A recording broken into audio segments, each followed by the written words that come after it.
Buenos días y bienvenidos a una nueva sesión del curso Guerra y Paz, una historia del conflicto. Llegamos a la quinta clase, cuarto tema, que he titulado haciéndome eco de los dibujos sobre los desastres de la guerra realizados por Goya, Mísera Humanidad. Hablamos también en este título sobre el concepto de revolución militar que he introducido ya en el PowerPoint introductorio, que rescataré en tan solo unos instantes, y hablaremos de la organización de una paz armada en la Europa del siglo XIX. Pero antes de llegar a esta última estación, tendremos que recoger el testigo donde lo dejamos la semana pasada con las guerras de religión y ver de qué forma progresó la visión y la gestión de la violencia en Europa entre los siglos de la llamada Edad Moderna, o sea, entre los siglos XVI, XVII y XVIII fundamentalmente. Vamos a verlo. Lo primero que tenemos que plantearnos es este concepto de la revolución militar. Veréis, esta idea del profundísimo cambio que se va a dar en el tipo de armamento y combatientes que van a poblar Europa entre los siglos que acabo de mencionar de la Edad Moderna, han llevado a muchos a hablar de la realización de una profundísima revolución militar. Y esto es algo que, insisto, si pudiésemos comparar dos fotografías fijas sobre el tipo de los ejércitos que existían en Europa al finalizar la Baja Edad Media y comparásemos esa foto fija con la del tipo de combatiente que encontramos a comienzos de la Edad Contemporánea, en el momento de las revoluciones americana y francesa y de las llamadas guerras revolucionarias, pues efectivamente encontraríamos un mundo verdaderamente irreconocible, donde, como aparece en pantalla, el elemento de la pólvora y el tipo de armamentos que inaugura en una constante sucesión de innovaciones y de generación de mejores modelos, ya solo ese cambio, junto con la multiplicación del número y el tamaño de los ejércitos, tanto en tierra como en mar, pues parecería confirmar la idea de que efectivamente Europa ha despegado, ha dado un salto exponencial en su forma tanto cuantitativa como cualitativa de entender la guerra. El problema es que si queremos ser estrictos con los conceptos, la idea de revolución difícilmente puede sostener el embate de un proceso de cambio continuado que transcurre a lo largo de 3 siglos. Si precisamente algo caracteriza al concepto de revolución en el campo que sea, ya sea una revolución política, una revolución en el campo del pensamiento, esa revolución se define por ser un cambio drástico, por ser un cambio rápido, y precisamente es en esa celeridad donde reside parte del impacto o estupor que genera ese cambio, ¿no? Que para las personas que lo viven, que son testigos de él en una misma generación, cambia las cosas de la noche a la mañana. Difícilmente una revolución se va a desarrollar a lo largo de 3 siglos y tenemos capacidad de seguir considerándolo una revolución. Pero esta no es la mayor objeción que le podemos hacer al término, sino que podríamos demandarle al término revolución que supusiera un cambio profundo en la forma, en la manera de hacer la guerra. Y aunque, insisto, de un modo superficial pueda parecer que este cambio va a ser, como digo, profundo, y la implantación de las armas de pólvora, el cambio de las técnicas de fortificación, el cambio en los tamaños y en el uso de los ejércitos puede hacernos pensar que efectivamente se está produciendo una transformación sustancial, realmente lo que está sucediendo en este momento es más un cambio tecnológico que un cambio en la lógica del enfrentamiento, del combate. Antes, al contrario, en esta época de cambios aparentes, de cambios en el armamento, lo que se da es una gran resistencia en los ejércitos europeos en la visión que se tiene desde el poder y desde los mandos a la hora de dirigir esos ejércitos, se produce, como digo, una gran resistencia a la hora de adaptarse a las nuevas posibilidades estratégicas de esos cambios materiales, de esos cambios armamentísticos que se han visto. Sobre esto insistiré más, pero puedo daros algún anticipo. Por ejemplo, una vez comience a generalizarse, ya veremos cómo, el uso de esa pólvora, tanto a través de las grandes piezas de artillería como de las armas unipersonales, uno podría pensar que hemos llegado al final del mundo de la caballería, de las tropas a caballo, e incluso que estamos dando carpetazo a algo que, por ejemplo, hoy no existe en los conflictos actuales, o prácticamente es una figura marginal, que sería el combate cuerpo a cuerpo a partir de armas blancas, ¿ah? Lanzas, espadas, etc. Pues bien, ambas dimensiones de lo que caracterizó al conflicto medieval, la lucha de hombres a pie, armados con armas cortas, y el uso de caballería, principalmente pesada, pero no solo, van a tener gran longevidad todavía. Se van a seguir utilizando durante mucho tiempo, aunque aparentemente ya no tenga sentido, ya no sea estratégicamente operativo el seguir funcionando así. Por lo tanto, aunque he titulado a esta lección como revolución militar, lo primero que hago, ya veis, es desmontar un poquito el término, como se ha venido haciendo en la historiografía sobre el tema, para que no nos dejemos sorprender por lo que no deja de ser durante mucho tiempo más como un cambio absolutamente desacompasado y en algunos casos más superficial de lo que parece.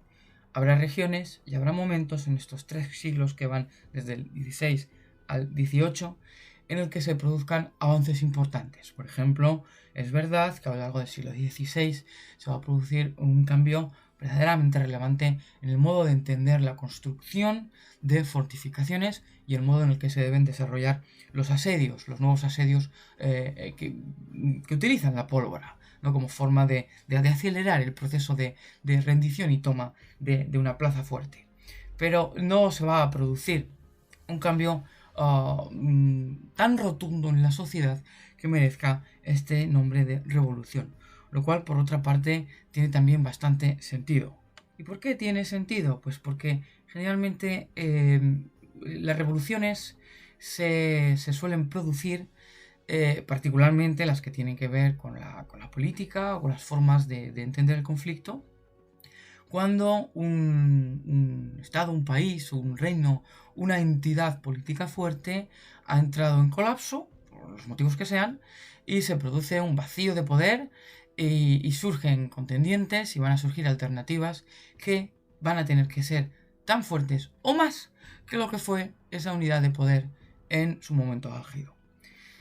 A lo largo de los siglos de la Edad Moderna, la mayor parte de las entidades de poder políticas que se habían ido construyendo a lo largo de la Edad Media, y estoy pensando en los reinos medievales, que ya veremos cómo evolucionan, no van a desaparecer de la noche a la mañana hasta que lleguemos al momento de las grandes revoluciones políticas de la edad contemporánea, el siglo XIX. Y ahí sí que vamos a encontrar revoluciones políticas y militares.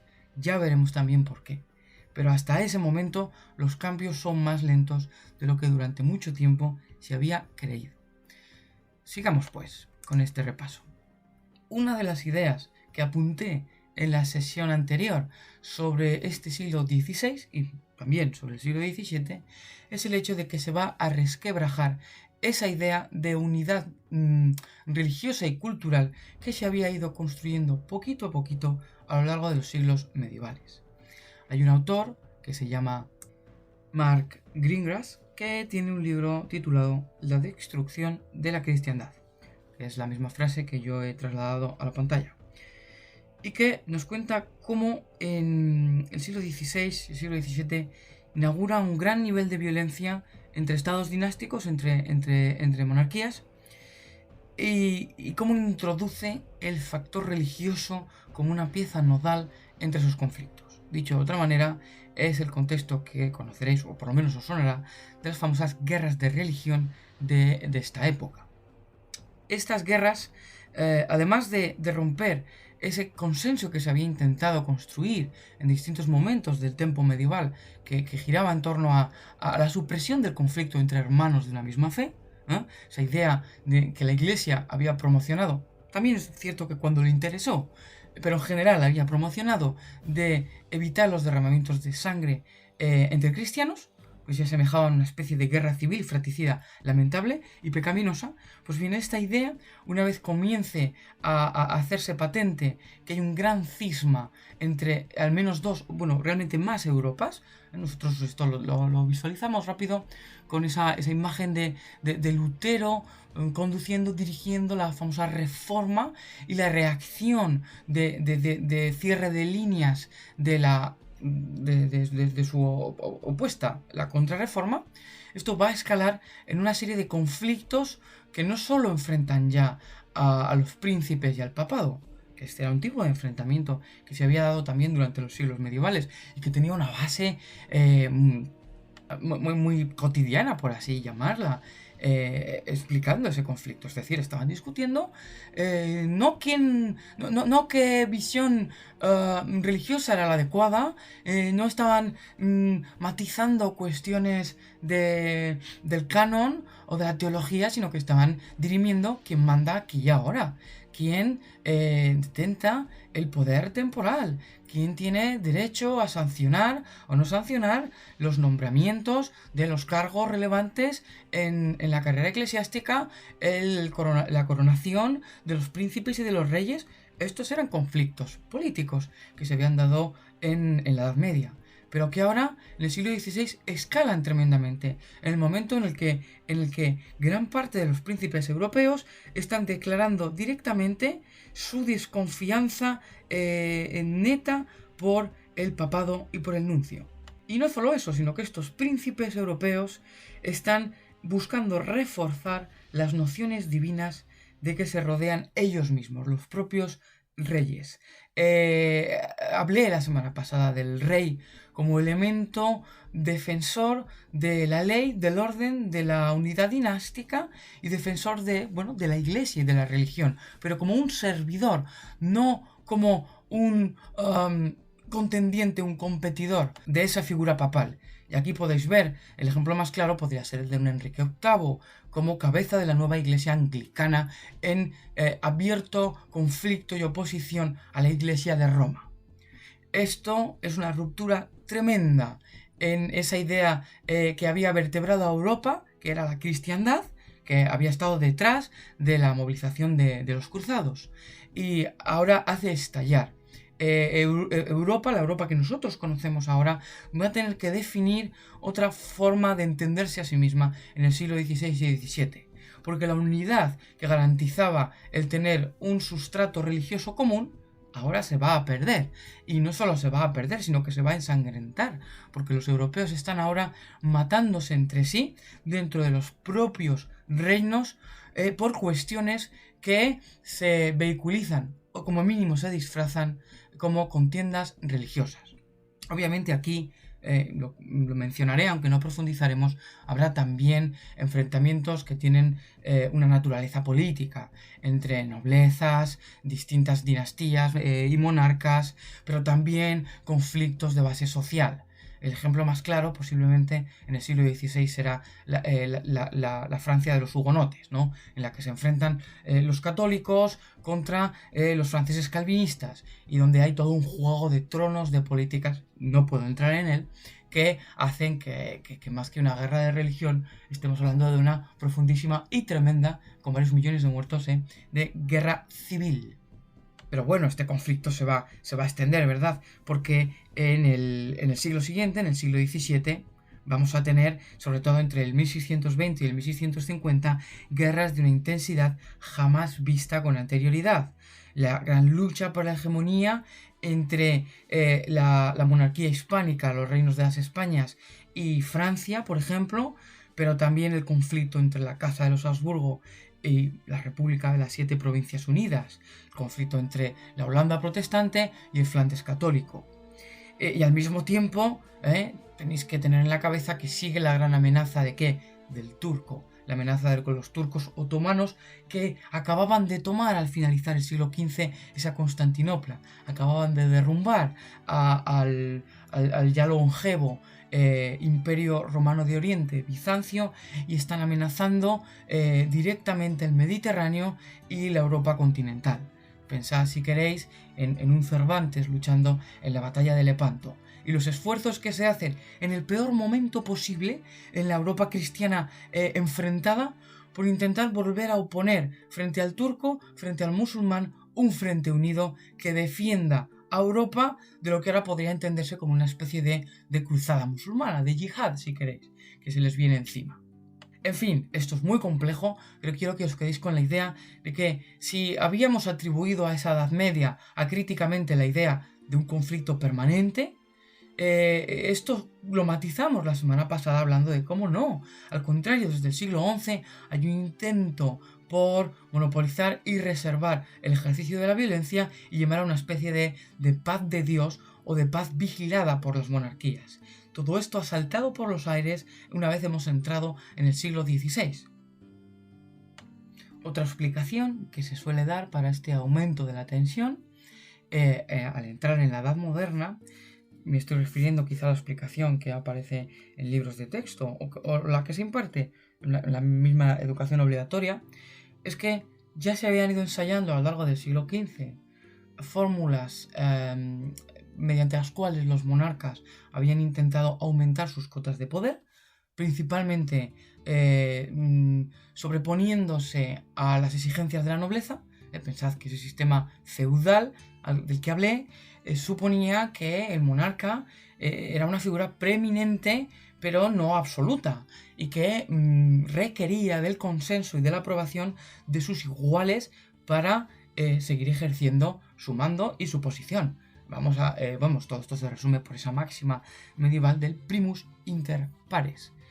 Pues las explicaciones tradicionales nos hablan de un proceso de centralización del poder ya desde la Baja Edad Media que conduce a la construcción de algo que se llamó en su momento monarquías autoritarias, que va a dar lugar en el siglo XVI y XVII a la emergencia de imperios, de hegemonías que se enfrentan entre ellas. Quizá la más famosa podría ser la del Imperio Español. ¿Contra quién? Contra los pretendientes ingleses, contra la propia Francia, una vez sale de las guerras de religión, y así sucesivamente hasta la construcción de las famosas monarquías absolutas del siglo XVIII fundamentalmente, o las monarquías ilustradas.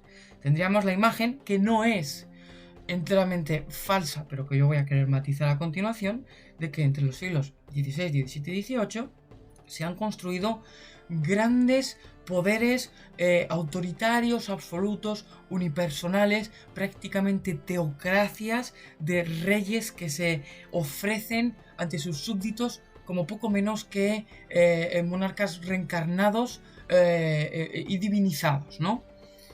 Bueno, insisto, esta idea debe matizarse un poco, lo voy a hacer a continuación, veréis. Es verdad que durante los siglos modernos una serie de dinastías, una serie de monarcas van a ir engrandeciendo sus dominios y van a ir engrandeciendo, por lo tanto, el número de súbditos y de posesiones de las que disponen, ¿no? Pues propiedades, territorios y, en última instancia, riquezas, ¿no? Aunque solo sea por la captación de un mayor volumen de impuestos e ingresos de todo tipo. Sin embargo, no corramos a dar por sentado que esos dominios que quedan bajo el manto de la realeza europea son dominios absolutamente centralizados, absolutamente monolíticos, ¿no? Una especie de recuperación de esa gran idea de un imperio romano con una única maquinaria, con un emperador Augusto que ordena y manda y todo el mundo obedece. Frente a esa idea, a esa imagen, insisto, de monarquías autoritarias y de imperios que reivindiquen ese gran mando de tipo romano, realmente lo que vamos a tener sobre el terreno en el siglo XVI y XVII es lo que se conoce como monarquías compuestas. ¿Y qué son las monarquías compuestas? Pues las monarquías compuestas no dejan de ser el resultado de una gran agregación de territorios muy diferentes entre sí, principados, pequeños reinos, foralidades, concejos, o sea, entidades territoriales que son muy diferentes entre sí y que tienen en común que van a quedar bajo la protección de un único rey o de una casa real concreta que garantiza, este era un presupuesto medieval, recordado, garantiza un orden y una paz, y a cambio va a exigir, pues, como mínimo una lealtad dinástica. Entonces, pongamos ejemplos concretos. Por ejemplo, cuando hablamos en el siglo XVI del Imperio Español, del imperio de Carlos V o de Felipe II, no estamos hablando de un nuevo emperador romano que ha unificado un territorio en el que jamás se pone el sol, sino que estamos hablando de un príncipe que está gobernando regiones que no tienen nada que ver entre sí. Y la manera más fácil de aclarar esto es que esas regiones que manda tienen leyes distintas, pagan impuestos distintos, tienen derechos diferentes, están habitados por personas que hablan lenguajes y tienen culturas absolutamente distintas, y no se está realizando realmente un esfuerzo ni es realizable para hacer que todos tengan la misma ley, que todos hablen el mismo idioma y que todos se dirijan de la misma forma, ni muchísimo menos. Es más, en algunos de estos casos, estas monarquías compuestas siguen ampliando su grado de complejidad. Van a tener cada vez más niveles de entenderse a sí mismas y de funcionar. Van a ser verdaderos galimatías étnicos, a la larga religiosos. Y tenéis otro ejemplo, a fuerza de ejemplos se entiende la historia, cómo irá evolucionando en Centro Europa, el que a la altura del siglo XIX y de comienzos del XX se conoce como Imperio Austrohúngaro, bajo el cual hay todo tipo de pueblos que étnicamente comparten muy poquito en común. Pues bien, estos grandes monarcas europeos del siglo XVI y XVII aspiran y están rodeándose de un mayor poder, como digo, más territorios, más gentes, desconfiando en muchos casos de los papas o incluso siendo sus paladines. Como decía, ellos van a intentar hacerse con parte de esa noción divina, van a intentar justificar su poder de esa manera, hacia la idea de poderes absolutos.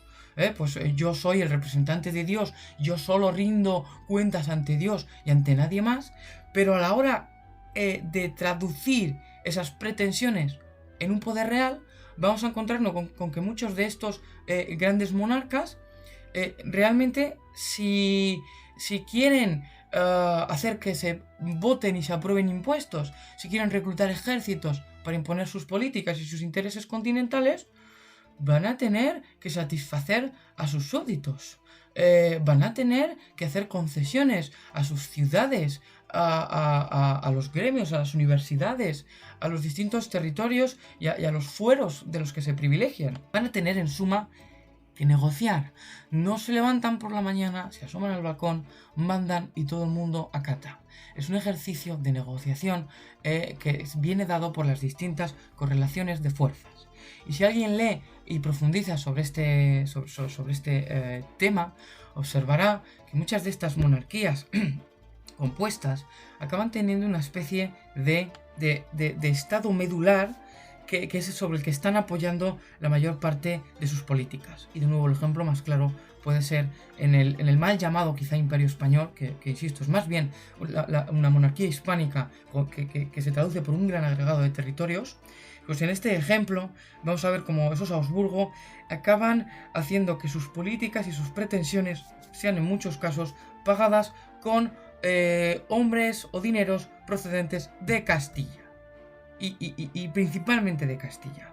Porque si quieren que los territorios de la Corona de Aragón o de sus otros territorios aporten en igualdad de condiciones, pues van a tener que darse con un canto a los dientes, perdón por la expresión, y contentándose con muchísimo menos, porque esos territorios no están dispuestos a alimentar el horno de las pretensiones monárquicas, como si lo han hecho esos estados medulares que, pues bueno, tienen quizá menos recursos legales o tienen un pasado histórico distinto y hace que no puedan zafarse de igual manera ante las peticiones del poder real. Así que, recapitulemos, no estamos realmente hablando tanto de imperios o de monarquías autoritarias en este periodo, sino que la práctica es la de la existencia de una monarquía compuesta, esa especie de mosaico de territorios y regiones, que se resume muy bien además cuando uno lee esas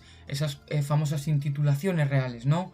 El rey no sé quién, no sé cuántos, príncipe de tal, conde de tal, señor de no sé cuántos, benefactor de tal y cual. Ese es un buen ejemplo.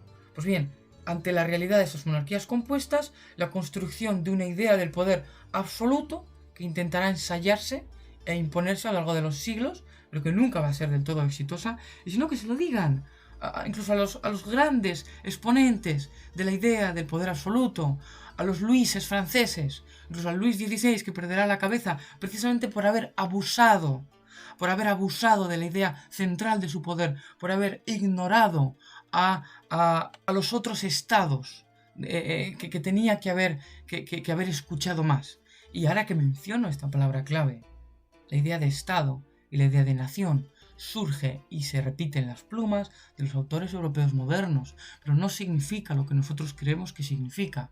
No significa aquello que pasa a evocar en el siglo XIX, cuando se desarrolla la imagen del Estado-nación del que somos hijos o del que somos nietos.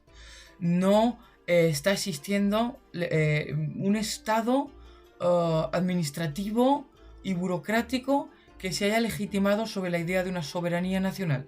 No son los habitantes de estas monarquías compuestos ciudadanos de un ente nacional abstracto, una especie de idea de España o una especie de idea de Francia atemporal, donde reside una soberanía que esas personas se entregan a un rey. No es así como se construye la idea del poder.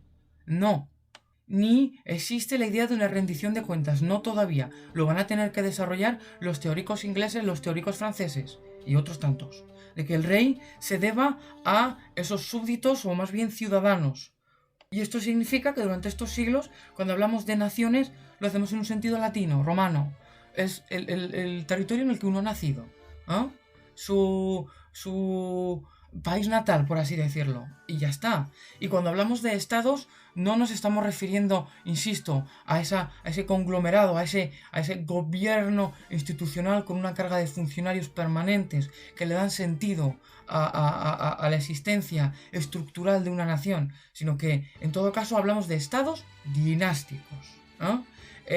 Si queremos hablar de una España en el siglo XVI, estamos usando el término de una manera muy torpe y en todo caso de lo que estamos hablando es de una monarquía que tiene una serie de derechos dinásticos, posee una serie de territorios por herencia, exige una serie de lealtades a sus súbditos en esos territorios, pero los súbditos responden de una manera u otra según también los privilegios heredados que tengan esos territorios, y por último, en todo caso, esos monarcas se acompañan de una serie de mandos generales, áulicos, representantes, virreyes, cargos que son elegidos por ellos, no por el cuerpo de la nación, y que les representan hasta donde pueden.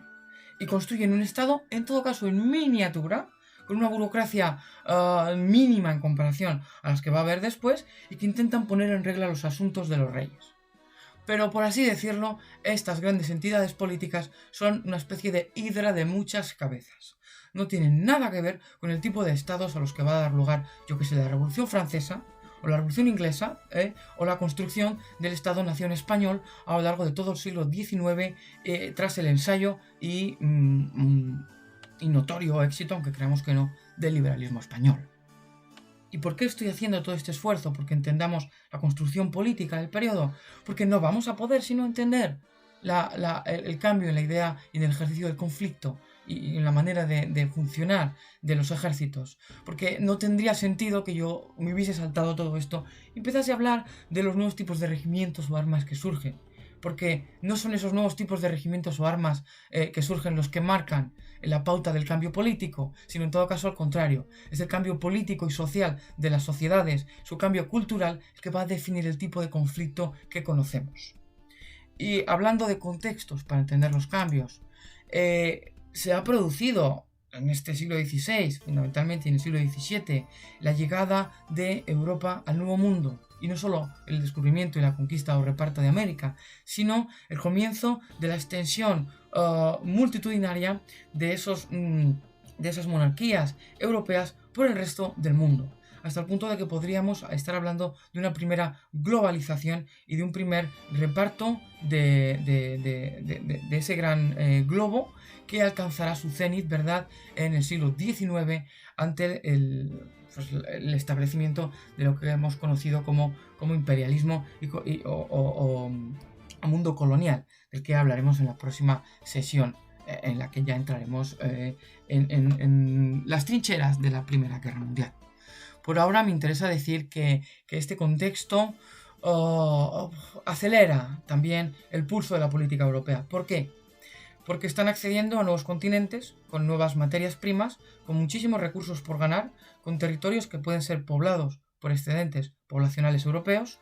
Son también tierras que descubren nuevos cultivos, nuevas formas de obtener mayor productividad de la tierra.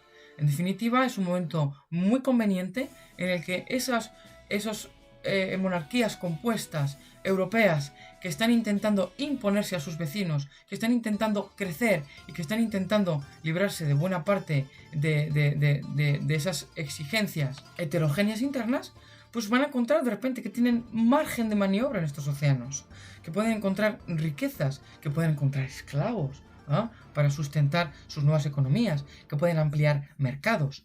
Y esto a la postre va a ser un nuevo frente de conflicto armado, ¿no? En unas guerras que quizás no van a ser muy abiertas, pero que sí van a ser unas guerras de piratería y de escaramuzas marítimas. Y hablaré de ello enseguida.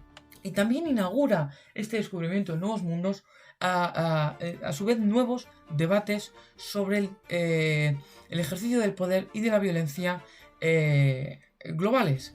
Cuando los castellanos llegan al Nuevo Mundo, cuando los portugueses se han estado estableciendo a lo largo de la costa africana, cuando posteriormente los ingleses lleguen también a la parte septentrional del continente americano, cuando los franceses busquen también tener una implantación, cuando los holandeses hagan lo propio en el lejano sureste asiático, va a haber un debate en las sociedades sobre el derecho natural que se tiene o no se tiene a imponerse a esos pueblos nativos. ¿Y qué se debe hacer si esos pueblos nativos se niegan a ser gobernados o a recibir las religiones de esos territorios europeos?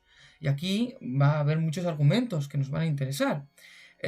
Algunos van a tender a privilegiar la inocencia y la bondad o el derecho al respeto de sus propiedades, de sus cuerpos y de sus almas de estos pueblos nativos, y otras argumentaciones europeas van a decir que no, van a ir subrayando la idea de que mira, estos pueblos no están civilizados, han reaccionado hostilmente ante nosotros, o por mandato divino tenemos derecho a dirigirlos nosotros y a enmendarlos y reconducirlos hacia la salvación, y por todo eso estos pueblos y estas riquezas que esconden son del que primero llegue a ellas. Son siglos donde empieza a subrayarse mucho y a repetirse esa idea del derecho de conquista.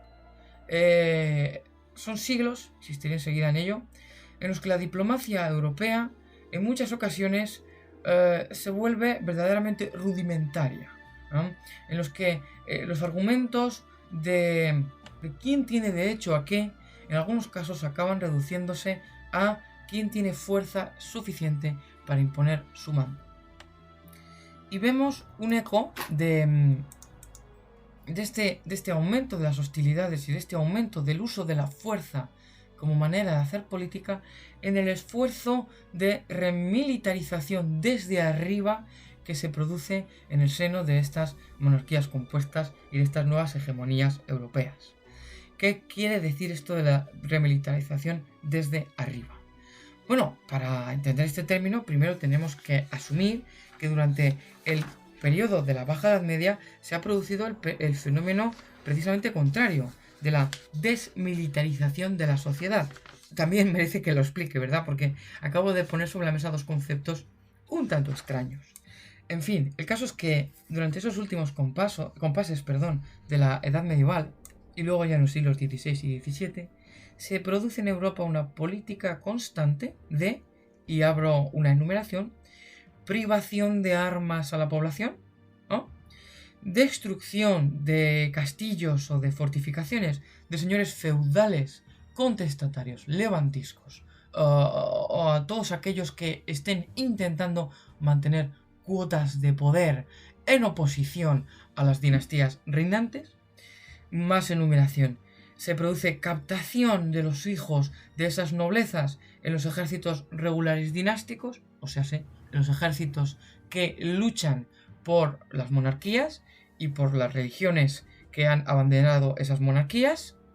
También se produce la creación de cuerpos especiales de artilleros al mando de clases no guerreras, o sea, el nacimiento de clases especialistas que hacen la guerra sin ensuciarse las manos directamente en primera línea, ingenieros, arquitectos, una especie de profesionalización técnica de la guerra, donde juegan un papel primordial grupos sociales que no tienen ya nada que ver con esos viejos bellatores o clases de caballeros que se enfrentan en el territorio.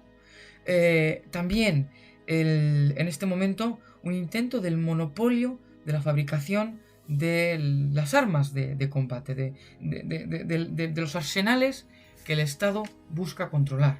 Esto no es baladí en un mundo en el que se está imponiendo el uso de la pólvora, y además el uso de la pólvora en grandes formatos. Estoy pensando en los grandes trenes de artillería que nacen en esta época, los grandes cañones, bombardas, piezas de asedio. Todo esto es muy costoso de fabricar y tampoco lo fabrica cualquiera.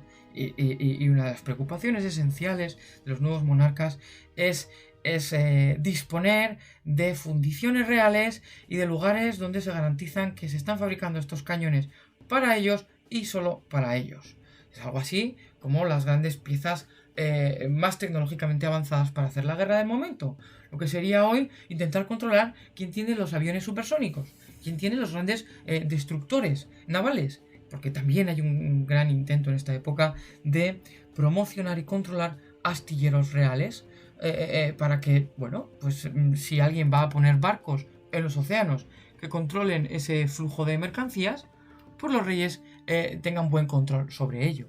En definitiva, esta enumeración lo que viene a decir es que esos monarcas europeos intentan continuar la labor que ya habíamos visto inaugurarse en la Edad Media, en ese debate por controlar quién ejerce la violencia y quién posee los medios para ejercerla. Pues bien, la respuesta que dan los reyes es clara. Esa violencia la vamos a monopolizar y controlar nosotros. ¿Quiénes? Los reyes. Ya vale de que existan otras noblezas o otros estados dentro de mi propio estado que posean también y movilicen ejércitos. Pues porque es una mala combinación, porque esos estados, esos ejércitos dentro de mi reino podrían volverse contra mí. Y tampoco interesa ya que se estén realizando esas cruzadas, porque no hay ya un estandarte cristiano común en torno al cual unirse, dado que todo ha quedado disgregado entre católicos, protestantes, además de todo pelaje y manera. Y en todo caso se hará un gran esfuerzo exitoso a medias para hacer un frente común contra el turco, contra los enemigos otomanos que están avanzando en el Mediterráneo. Sin embargo, frente a este proceso de desmilitarización, esos monarcas europeos pronto se dan cuenta de que su intento de crear ejércitos regulares, profesionales y dinásticos, con todo lo que eso implica, no es suficiente. No tienen ejércitos suficientemente preparados o en suficiente número para responder a las necesidades prácticas de la realidad política. No hay suficientes soldados para desplegar en todos los frentes de batalla que se abren o que son necesarios.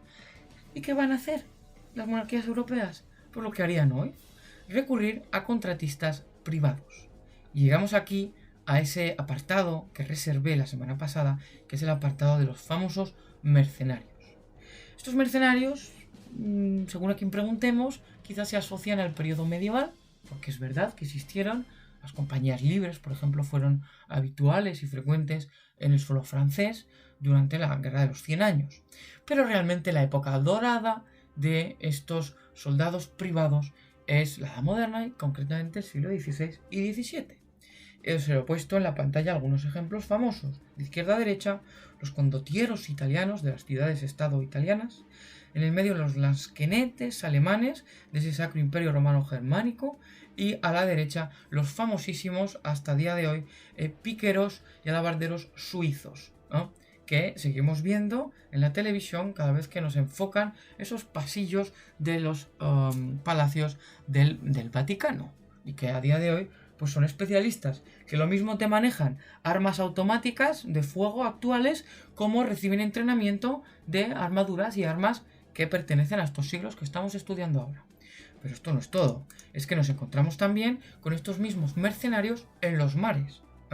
Y los mares son un nuevo, insisto, campo de enfrentamiento tremendo, porque es aquí donde se están jugando el acceso a esos nuevos mundos y mercados. Son también los siglos de la famosa por Hollywood, piratería. Pero sobre todo, si hay alguna figura que despunta en este mundo de océanos, no es el pirata. En todo caso, es un bandido y es un criminal o es una persona, que, por matizarlo, que se niega a seguir en la obediencia a esos monarcas. ¿Cuál es esta figura que despunta? La del corsario. La de aquel contratista privado que ha recibido patente de corso por una firma monárquica para realizar su voluntad. ¿Cuál es su voluntad? Pues generalmente hostigar, fastidiar las líneas de suministro y de comercio de sus enemigos, ir con bandera no asociada y atacar a esos enemigos del monarca de turno, a quien no quiere atacar directamente o para quien no puede reservar ya más tropas.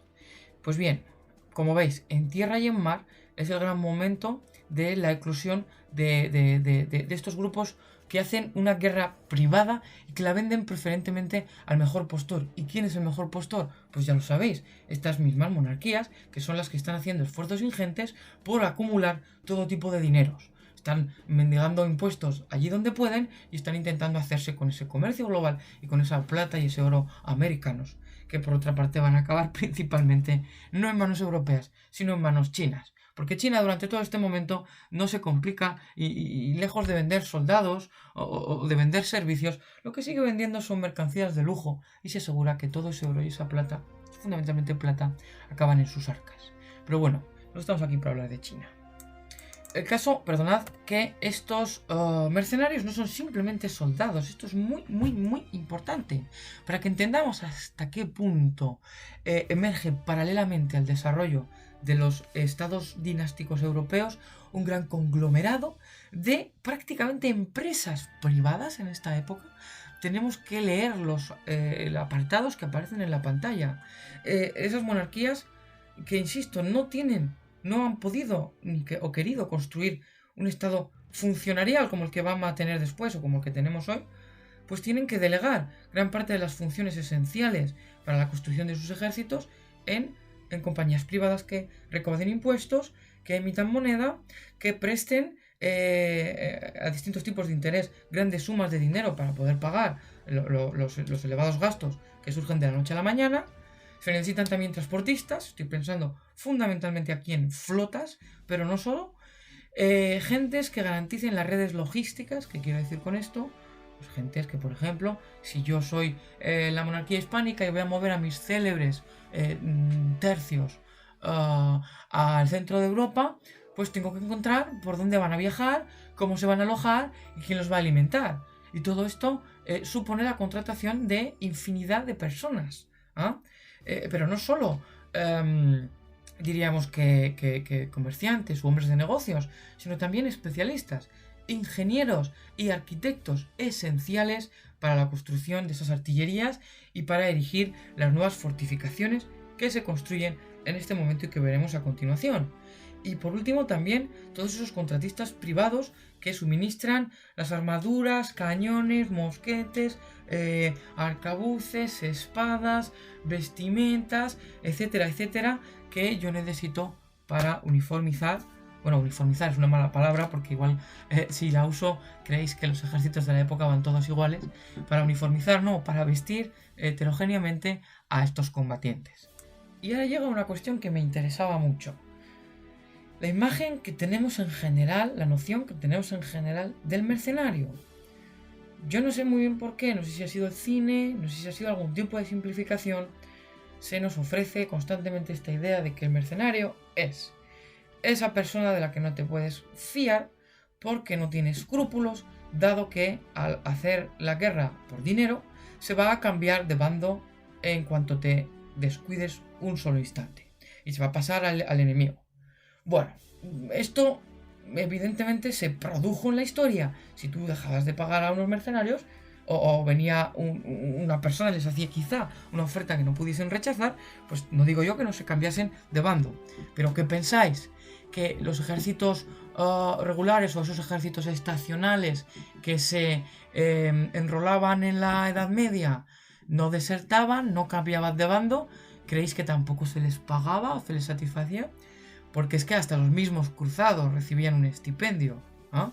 O sea, eso convertiría casi a todos los soldados, en mercenarios. Y por otro lado, hay que reflexionar hasta qué punto los mercenarios se convierten en las fuerzas mejor entrenadas y preparadas de la Europa del siglo XVI. Y en gran parte esta gran calidad no solo es fruto del entrenamiento y del equipo superior que utilizan, sino también de una ética y de una profesionalidad que precisamente evita que se desprestigie la figura del mercenario. O sea, el mercenario hace honor a su contrato si es un buen mercenario y no se escapa por la noche. Son mucho más desertores. Los ejércitos dinásticos que se han reclutado buscando vagabundos o criminales aquí o allá, esas personas, con todo mi respeto, están esperando en muchas ocasiones, pues bueno, recibir sus primeros dineros, las primas de enganche, para salir por peteneras. Son los mercenarios los que se están quedando a luchar, porque ese es su oficio. Porque si no se quedan y luchan, no comen. Son precisamente estos ejércitos de piqueros, lansquenetes, condotieros, los que toleran los enfrentamientos más directos, más largos y encarnizados. Son también aquellos que se dan cuenta de que, puesto que se van a dedicar a la guerra, tienen que hacerla bien. Tienen que estar muy preparados para salvar el pellejo. Porque igual un agricultor puede tener un mal año y sobrevive, pero si un mercenario tiene un mal día, quizá no lo cuente ya. En suma, la supervivencia de estas tropas se halla directamente vinculada a la preparación y a la conservación de una tropa. Que tengan un buen equipo y que se les demandar un buen salario también, porque eres un más valioso que otros combatientes. Y tener perspectivas de ascenso. Entonces, realmente, más que ser unos siglos de profunda incertidumbre, porque usar estos mercenarios supongan deserciones o traiciones constantes, simplemente lo que está resumiendo este elevado uso de fuerzas y de especialistas privados es un aumento exponencial del gasto dinástico, del gasto de las monarquías. Y como esas monarquías no tienen el dinero de la nada, sino que lo obtienen, lo demandan del resto de estados, del resto de cuerpos agregados a ese reino suyo, que es patrimonio suyo, pues aquí tenemos una pescadilla que se muerde la cola. Para engrandecerse y hacer operativas sus políticas, para defender sus reinos y territorios, para defender sus religiones y sus confesionalidades, estos monarcas necesitan más y más ejércitos. Como no les da para que esos ejércitos sean exclusivamente dinásticos o propios, y hay algún argumento también para no hacer muchos de esos ejércitos, luego volveré a él, estas monarquías contratan cada vez más y más personas privadas que exigen una elevada paga. Entonces las monarquías aún se van a endeudar más. Y por si no fuera bastante, ¿eh? Uno de los gastos principales que se va a imponer en esta época es el de las nuevas fortificaciones. Porque en el momento en el que llega la pólvora y se establece, sobre todo en sus formatos más, diríamos que, aparatosos, los grandes cañones, las fortificaciones de tipo medieval, que habían sido prácticamente inexpugnables durante siglos y siglos, mirad la foto que aparece a la izquierda y decidme por favor de qué forma humana un conjunto de personas a pie o armados con armas rudimentarias van a tomar una fortaleza así. Pues bien, este tipo de castillos en la Edad Media casi era imposible tomarlos, era muy arriesgado, muy peligroso.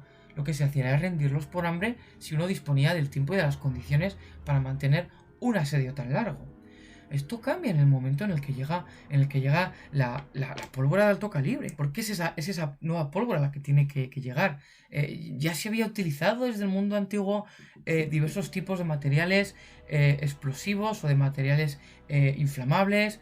No sé, los babilonios utilizaban la nafta, los griegos utilizaron el famoso fuego griego, perdón. Incluso los chinos ya conocen y utilizan la pólvora como tal en el siglo X. Pero no es hasta el siglo XIII y el siglo XIV en el que se empieza a generalizar su uso. ¿Y cuál es ese uso preferente que se le da al cañón? Bueno, el de ser una mina rápida. Veréis, en época medieval, si tú quieres abrir una brecha en ese castillo de la izquierda, tu mejor apuesta, aparte de rendirlo por hambre, igual tarda mucho en morirse de hambre la guarnición de ese castillo. Pues si tú quieres acelerar ese proceso, lo que haces es buscar a un grupo de mineros que pues hagan una galería por debajo de la línea de murallas, produciendo el derrumbe de esa misma línea de muralla. Según las convenciones de la época, si tú logras abrir una brecha en ese castillo en principio se va a rendir, porque ya es indefendible. Si opta por no rendirse, no os preocupáis que los asaltantes harán que los defensores lo lamenten profundamente, porque es en ese momento donde comienzan y se generalizan las matanzas y los saqueos. Alguien dirá, bueno, pero Pablo, yo puedo llevar en esa Edad Media distintas armas de asedio, ¿no? Desde los trebuchets a las catapultas, a onagros, etcétera, y tumbar esas murallas. No necesariamente, porque el ángulo, la parábola de tiro de estas armas de asedio medievales hace que los proyectiles acaben golpeando los muros de los castillos en la parte superior. Y entonces, pues lo que hacen es daños más bien superficiales. Lo que es necesario es golpear a esas murallas en su base. Y para eso tengo que tener una parábola de tiro mucho más directa, que es muy difícil lograrla con armamentos de torsión tradicionales. Los cañones cambian absolutamente esta dinámica. Su tiro es directo, tremendo y hunde los cimientos de una fortificación. Entonces, ¿qué pasa cuando estos cañones se generalizan en el siglo XV y sobre todo XVI? Pues que rápidamente las monarquías europeas se plantean, Italia aquí diríamos que destaca especialmente en la elaboración de un nuevo tipo de fortaleza, que es el que tenéis perfilado en la imagen de la derecha y que vais a ver mucho mejor en la siguiente fotografía, tomada desde el aire. Esta nueva fortificación llamada de traza italiana o abaluartada, porque el resultado es un baluarte, no deja de ser una especie de extensión horizontal del viejo castillo medieval, donde lo que hemos logrado es, uno, evitar que nuestros muros sean tan altos y por lo tanto sean una invitación tan descarada a que un cañón tumbe sus cimientos y se acabó el asedio. Lo que hago es reducirlos en altura, hacerlos en talud ligeramente inclinados y acompañarlos de grandes promontorios de tierra que hagan que, bueno, puedan absorber gran cantidad de fuego artillero. Por otra parte, lo que hago es extenderme en gran cantidad de territorio para que yo pueda poner en esas almenas y en esos muros mis propios tiradores y cañones para hacer contratiro a los atacantes. Y también, como veis, es una especie como de conjunto estrellado donde se separan muchas secciones, para hacer que, bueno, que si tú atacas esa fortaleza y logras, qué sé yo, capturar uno de esos picos, todavía te queda el resto de dispositivo defensivo por capturar.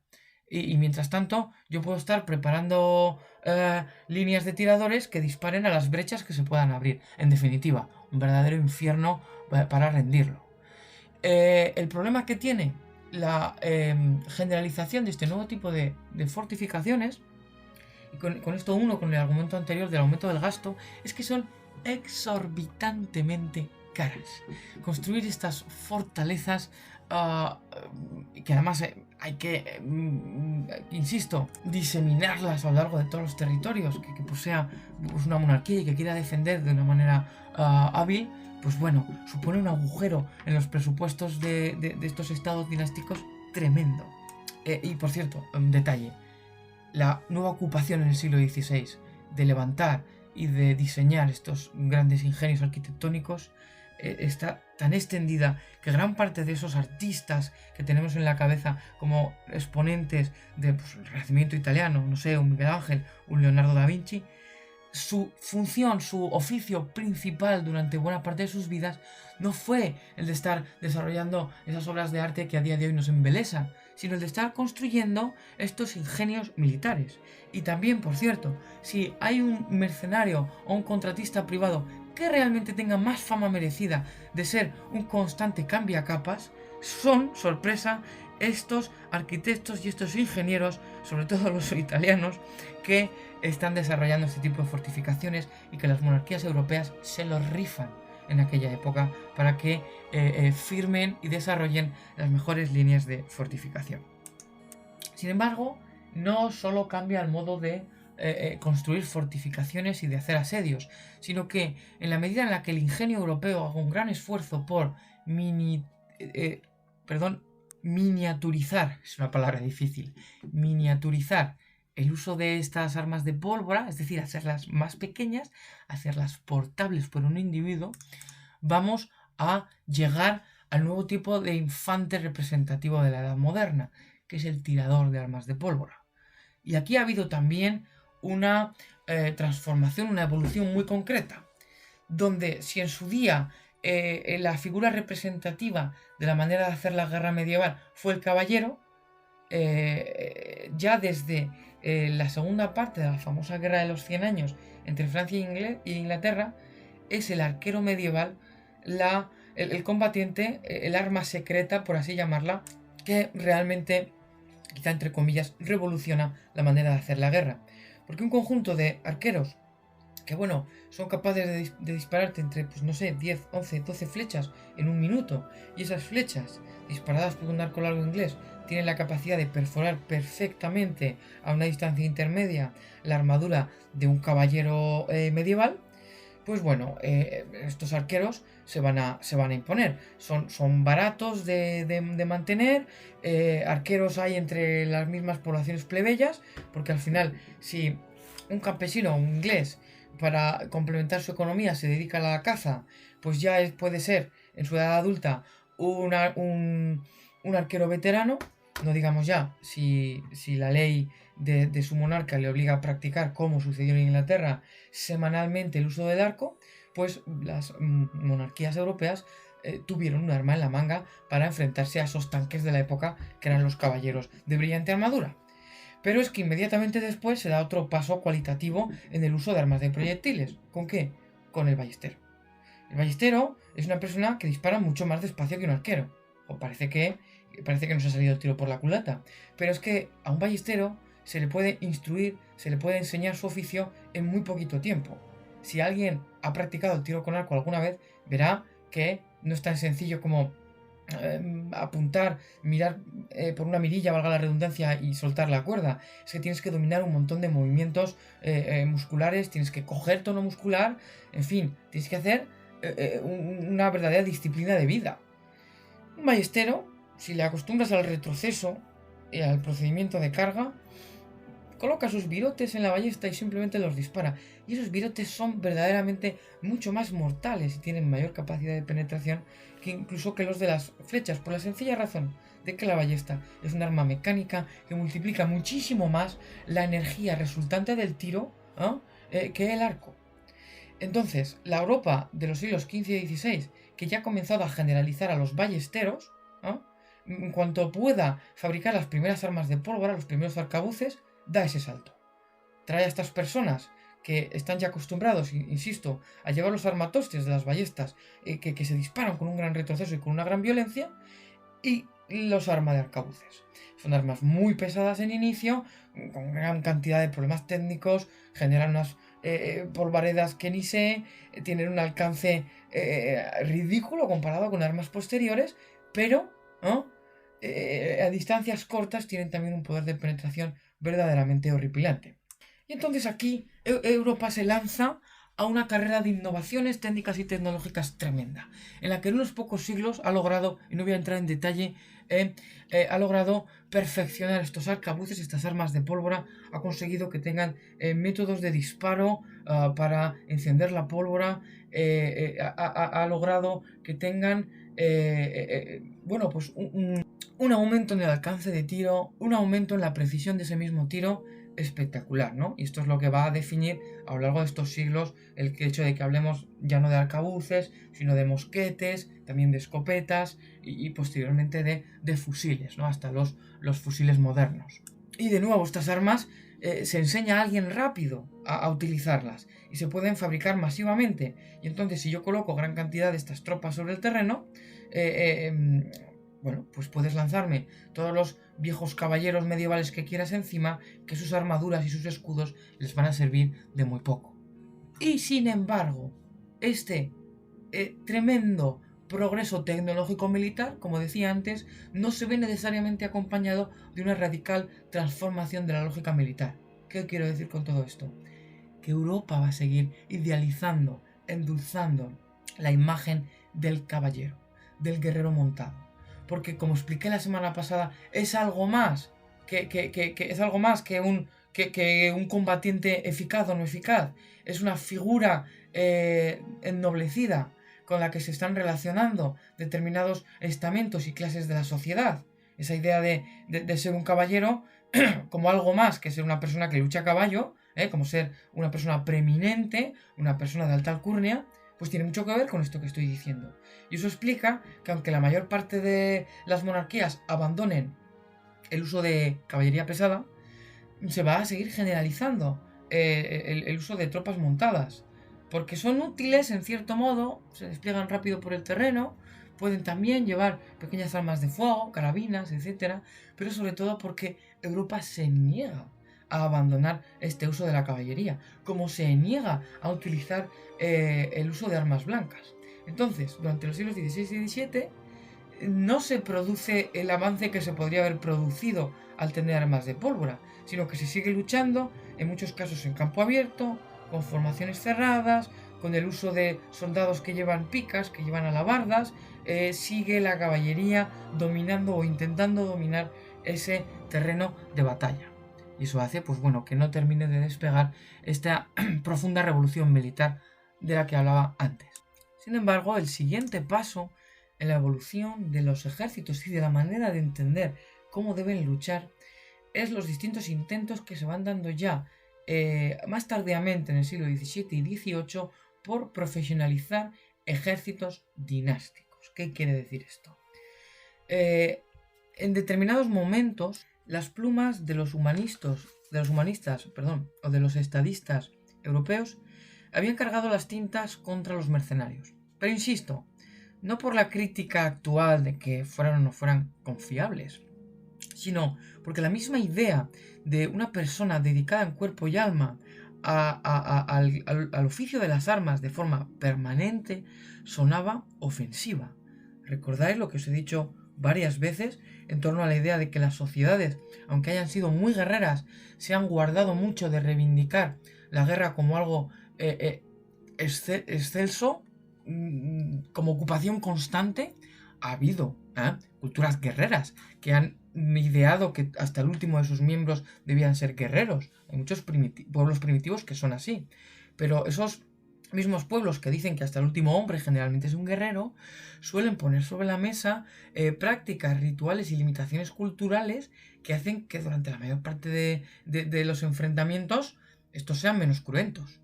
Las sociedades europeas han evolucionado de otra manera. Los conflictos desde los griegos, lo hemos visto, han sido mucho más frontales y tremendos, pero a cambio, para equilibrarlos, se ha generado esa idea de que, bueno, el oficio de soldado pues no es positivo que sea permanente.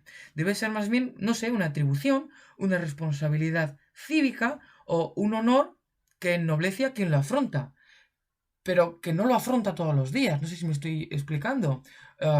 Un vasallo que acude a defender a su rey cuando es necesario. Un súbdito, posteriormente, cuando los haya, un ciudadano que desarrolla su vida con normalidad y cuando es necesario acude a defender a su patria. Eso es óptimo, eso es loable, pero no estas personas que se dedican al oficio de la sangre y que a cambio obtienen sus dineros de la destrucción de sus contrarios. Esta contradicción la hemos heredado nosotros, insisto. No nos suele gustar abiertamente, no hacemos apelaciones directas a la violencia, aunque luego la necesitemos o la disculpemos ampliamente. Entonces, un poco como alternativa a esta idea poco honorable del mercenario, aunque por motivos, insisto, distintos a los que argumentamos hoy, distintos estados dinásticos, distintos monarcas, que se les conoce a veces como monarcas soldados, como Gustavo II Adolfo de Suecia, que aparece en pantalla en el siglo XVII, o el famoso Federico II de Prusia en el siglo XVIII, van a intentar desarrollar ejércitos reales, ejércitos dinásticos, ¿no? Mediante el reclutamiento, quizá no de los últimos de la sociedad, de los criminales o de las personas que vienen de una vida marginal y encuentran oficio en ese trabajo que constantemente se aleja de la paz y que tanto ofende a los humanistas. No, intentando buscar a la flor innata del cuerpo del estado dinástico, coger a esas personas, darles el entrenamiento más perfecto posible para que no luchen peor que los mercenarios, y aquí se van a inspirar muchísimo en los modelos antiguos de combate, en la legión romana, en esa disciplina, en ese entrenamiento de pequeños contingentes de hombres, y particularmente en el ejercicio de un fuego continuado, el uso de mosqueteros o fusileros que se pongan en hileras. Pronto se logrará una alternancia de fuego constante. Dispara la primera fila, da un paso atrás, mientras procede a cargar su arma, mientras la segunda fila se adelanta y hace fuego. Todo este tipo de cosas se desarrollan en estos siglos y es un intento de proveer a los estados de ejércitos propios, que no se dependa tanto de esos contratistas privados, y al mismo tiempo poniendo la muralla y evitando el que recuperar la vieja idea de las milicias ciudadanas, del soldado ciudadano. Porque si precisamente estos estados dinásticos, estas monarquías europeas, han evolucionado hacia ideas de poder pretendidamente más absolutas, donde los soldados son súbditos antes que ciudadanos, no volvamos a abrir el baúl de esa idea del soldado como ciudadano, a quien el ejercicio de las armas le da derecho a elegir y a decidir casi democráticamente cómo debe de ser el estado en el que vive. No, se busca en todo caso que estos soldados se eduquen y se entrenen, y que en todo caso la ideología que desplieguen es la de la lealtad dinástica a sus reyes. Nadie está luchando en este momento por países, porque la misma noción de un país, como lo entendemos ahora, es absolutamente anacrónica. Incluso 2 siglos antes, cuando están esos tercios españoles en Europa, es que realmente no son tan españoles como pensamos a día de hoy, como no deja de repetir determinadas publicaciones que no sé si buscan distraernos o hay un interés oculto en generar un nacionalismo que, insisto, lo siento mucho, es ahistórico.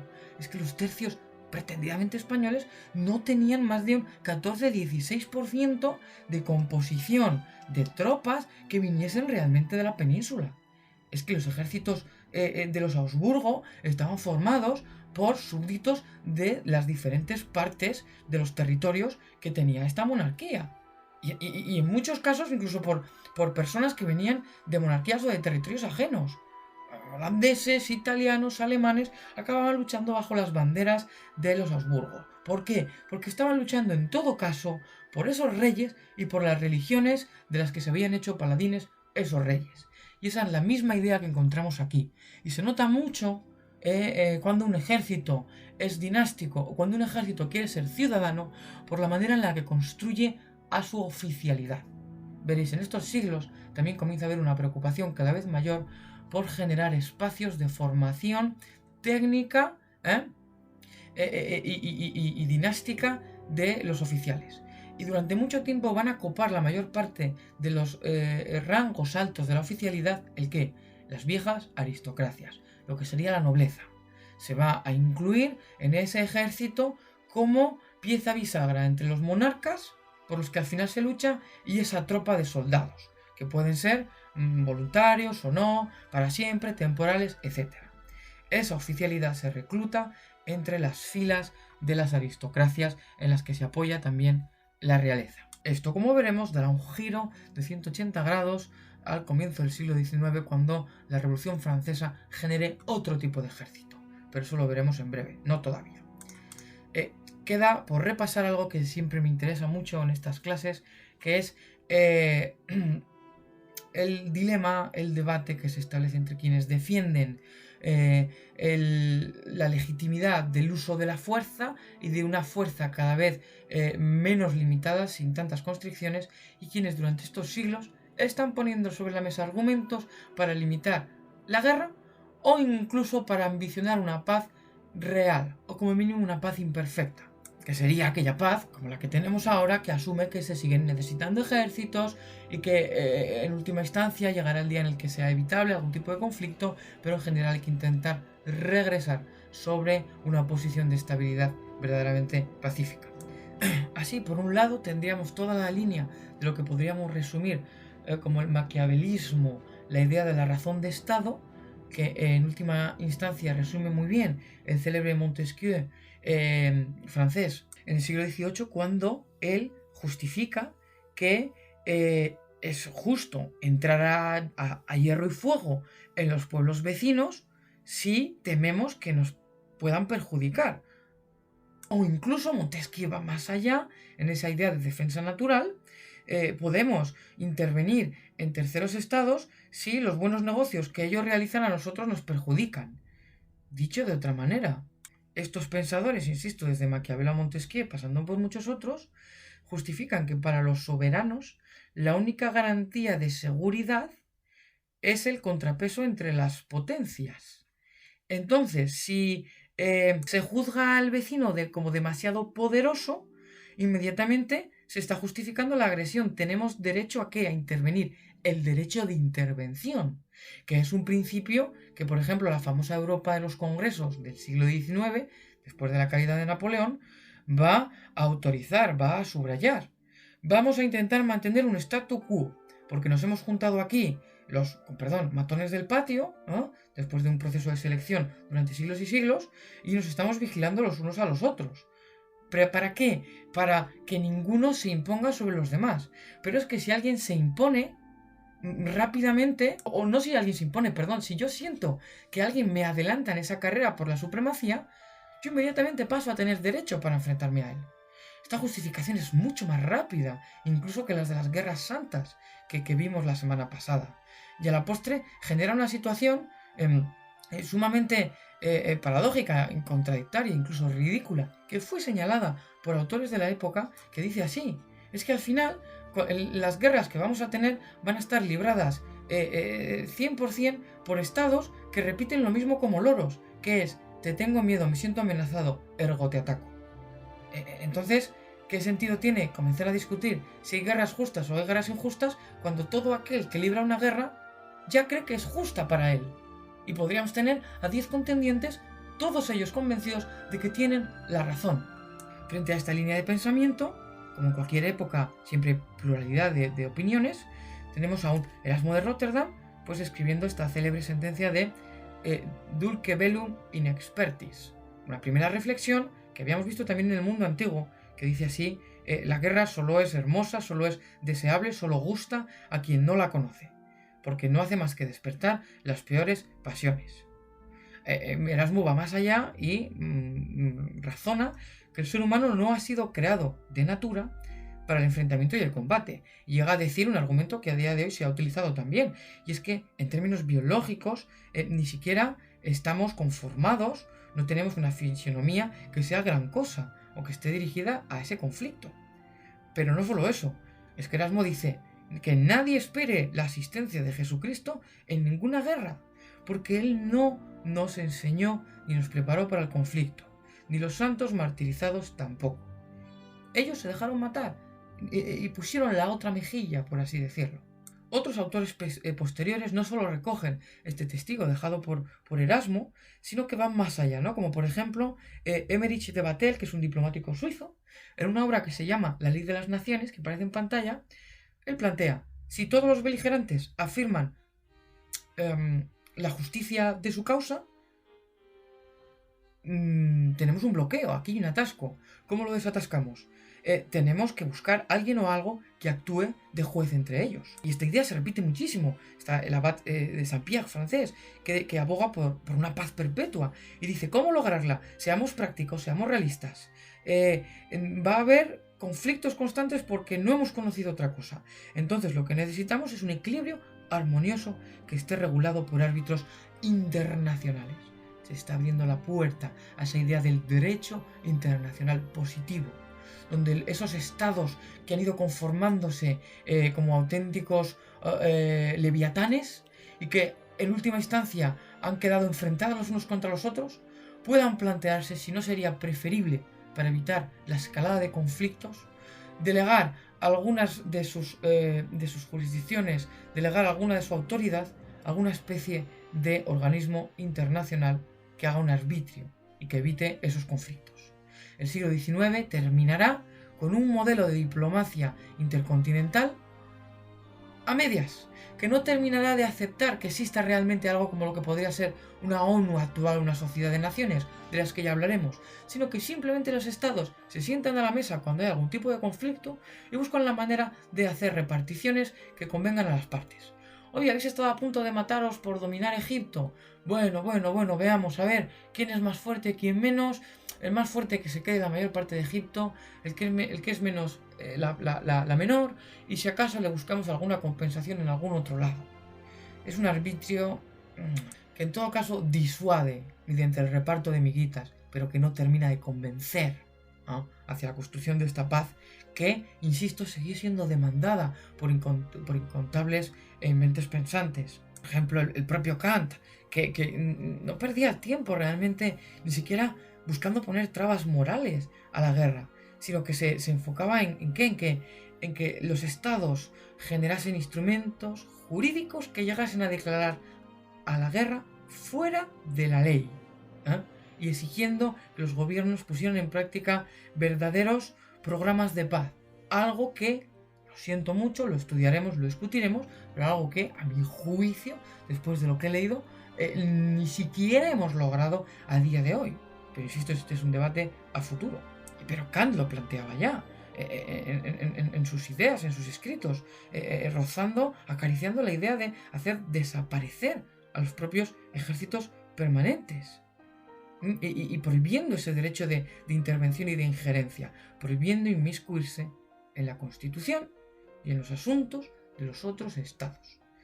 Kant va a ser ampliamente ignorado, ya os lo anticipo, y vamos a llegar, ya para finalizar esta clase, a ese momento entre finales del siglo XVIII y comienzos del siglo XIX en el que se pronuncian las grandes revoluciones americana y francesa. Yo no voy a entrar ahora a explicarlas ni a darles contexto porque no acabaríamos. En todo caso, diga yo simplemente una frase. Hemos llegado a momentos donde algunos de esos agregados a monarquías mayores, como pueden ser las 13 colonias en el actual Estados Unidos con respecto a Inglaterra, o como puede ser algunos de esos estados entendidos como estamentos de la sociedad descontentos con el ejercicio absoluto del poder de un Luis XVI que nunca pregunta, que nunca negocia, que no llega a consensos y que solo repite constantemente que él es un rey con legitimidad divina y por lo tanto lo que él diga debe hacerse, debe acatarse. Pues bien, frente a estos poderes que se han ofrecido de un modo absoluto, llegan contestaciones. No son las primeras, no son las últimas, pero van a abrir una brecha diferente. ¿Y por qué van a abrir una brecha diferente? Porque estos territorios en rebelión, estos grupos sociales en rebelión, como fueron privados en su momento de ese acceso a las armas, ¿ah? Van a tener que improvisar sus ejércitos. Y la única manera de improvisarlos, puesto que no tienen acceso a otros mecanismos, es recuperar una idea que además casa bien con la ideología que defienden. ¿Cuál es? La de las milicias nacionales, la de las milicias ciudadanas. En Estados Unidos, bueno, en las colonias de aquel momento, será el ejército continental, que se levanta entre los propios colonos, entre los propios súbditos que han entrado en rebelión porque están pidiendo que a cambio de pagar impuestos tengan representación política y se les está negando. Y entonces se levantan en armas. Y no solo se levantan en armas, diríamos que asépticamente, sino que buscan una justificación. Y no tienen que escarbar mucho, porque son conocidos los autores y los pensamientos clásicos y antiguos. Porque no se ha dejado de teorizar sobre ellos. Y tienen esa puerta que pueden abrir, la de pensar, vamos a recuperar esa idea del derecho a llevar armas, que tanto explica a día de hoy el comportamiento y esa segunda enmienda estadounidense. La posesión de un arma, en este caso un arma de fuego, como garantía de libertad ciudadana. Servir como soldado no es solo ya un oficio y no es solo ya una muestra de lealtad a un rey, sino que servir como soldado enriquece el concepto de ciudadano. Porque mientras las monarquías atesoraban o buscaban atesorar mayor poder, otros intelectuales, otras plumas desarrollaban teorías paralelas sobre el poder. Explicaban, el poder debe estar limitado, los monarcas absolutos deben ver limitado su poder, primero por Dios que ha creado la ley natural, y que nos ha creado al resto de hombres, y segundo porque en última instancia el propio Dios desea, puesto que para ello creó también el libre albedrío, que seamos nosotros los que lleguemos a acuerdos y se van a generar esas ideas en las que ahora no puedo entrar, esto es ciencia política, de los contratos sociales, de que existe un concepto de soberanía, que un conjunto de personas que viven en comunidad están generando una comunidad de propósito y en todo caso en algún momento delegaron la autoridad en un rey, pero nace de ellos. Ellos sostienen a ese rey, por lo tanto lo mínimo que le van a pedir es que alcance compromisos con ellos y se siente de una maldita vez, con perdón, a negociar. Pero esta idea era peligrosa, no solo porque minaba ese proyecto de autoridad central, sino porque tú nunca sabes qué va a pasar si empiezas a distribuir esas armas entre la base ciudadana. Por eso los estados dinásticos habían intentado evitar, o lo habían ensayado de un modo muy concreto, ¿el qué? La formación de algo que hasta hace 4 días era muy frecuente, que era la conscripción universal. El hecho de decir, vale, todas las personas de este estado, de este país, son susceptibles de ser llamados a las armas. Por eso hacen la mili, por eso se entrenan y por eso si yo les necesito, les doy esas armas. ¿Qué pasa? Que es que si les doy esas armas, les igualo, nos igualo. La conscripción universal confiere respetabilidad e iguala las diferencias sociales. Es la puerta de acceso que entendieron los griegos y también los romanos al ejercicio de la política y del voto. Esto se ve clarísimamente, más claro aún, en la Revolución Francesa, cuando han cortado la cabeza a su rey los franceses revolucionarios y tienen a la mitad de Europa absolutista organizándose para intentar cortar por los sanos ese estallido revolucionario. O sea, en 1793 se efectúa una leva en masa que pone sobre el terreno a 300.000 hombres. Y tan solo unos meses después se realiza este concepto que aparece en pantalla, la levée en masse, que pone a disposición de la República, de la recién instituida República, a todos los varones aptos para el servicio. Y no solo eso, sino que abre además a esa población ciudadana a la oficialidad, porque no tendría sentido seguir manteniendo a esas aristocracias que han traicionado al cuerpo de la nación al apoyar a un rey traidor. Entonces, si en el año 1789, con Luis XVI vivo, más del 90% de la oficialidad del ejército francés procede de la nobleza, tan solo 5 años después, ese porcentaje ha caído hasta el 3%. Y solo varios años después, Napoleón en 1812 tiene bajo las armas a más de 1 millón de hombres y ha construido y dispone de una economía y una administración imperial cuyo único fin es el de mantener a sus ejércitos en movimiento. se ha abierto en este momento, desde el punto de vista del conflicto y de la guerra, la caja de Pandora. Que esto es, y conecto con la clase introductoria que hicimos cuando hablamos de Clausewitz, de ese teórico y militar prusiano, que fue, por cierto, un enfervorecido antinapoleónico, cuando Prusia es derrotada y conquistada por los ejércitos imperiales napoleónicos, y Napoleón usa a las tropas de Prusia para llevar adelante su campaña sobre Rusia, Clausewitz se alía, se posiciona con esos rusos para luchar contra este tirano, este invasor, que no lo olvidemos, trae consigo un tipo de ideología y de visión del mundo que echaría por tierra la idea de una sociedad estamental, donde hay un poder omnímodo que procede de Dios, donde hay unas aristocracias que monopolizan el uso de la violencia. Clausewitz, gran parte de su trabajo intelectual, para que ahora lo entendáis mejor, se resumiría en cómo podemos imitar el modelo, la verdadera revolución militar que ha hecho la Francia ciudadana, sin convertirnos el resto de países en países de ciudadanos. ¿Cómo podemos lograr eso? Porque al fin y al cabo lo que ha hecho la Francia ciudadana es abrir la política ejemplificada en un fusil a todos los hombres, a todos los varones de ese país. Y la política era algo que repelía a estos nobles, a estos aristócratas y a estos monarcas. La política obviamente entendida, insisto, como negociación, como posible igualación de las diferencias y privilegios sociales. La respuesta a este galimatías, a este dilema, será compleja y variable, y se desarrollará a lo largo del siglo XIX. Algo podremos cubrir en la clase de la semana que viene, pero básicamente lo que se intentará construir es, cuando sea ya innegociable, cuando no haya vuelta atrás y ese liberalismo político haya venido para establecerse, y haya que dar constituciones, y haya que aceptar los principios de soberanía nacional, los estados intentarán construir ejércitos de ideología nacionalista, ¿eh? Es decir, verticales. Sí, eres un ciudadano y el ejercicio de las armas no lo hemos podido evitar, hace que a la larga logres derechos, que puedas votar, que tengas representatividad, pero vamos a ver si al menos logramos que te conviertas en un adicto, ¿no? En un adicto de la ideología hegemónica. En definitiva, vamos a ver si logramos que cuando llegue 1914 y iniciemos una guerra mundial, tú luches sin contemplaciones y sin poner peros. Pensad en esa idea de la guerra griega, que os decía, si van a las guerras, a las batallas, en un principio es porque esos soldados han votado ir. Pues la gran victoria del siglo XIX, cabalgando las contradicciones de esta apertura de derechos, es lograr que, en última instancia, esos ciudadanos acepten ir donde sus países les digan que tienen que ir, sin sentarse con los brazos cruzados y demandar que la cuestión sea sometida a debate.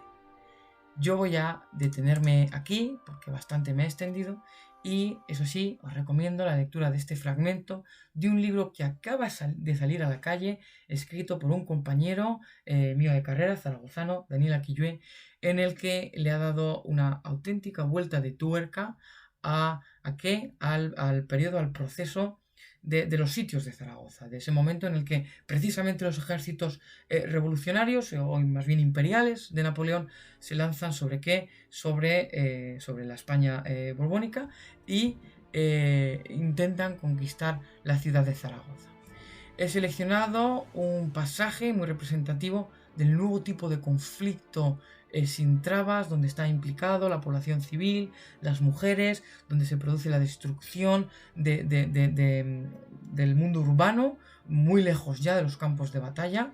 En definitiva, leedlo, y cuando lo podamos compartir y discutir en la videoconferencia, tendremos también oportunidad de hablar de este aspecto más social de las nuevas guerras y conflictos, que es el tremendo impacto que comienza a sufrir la población civil.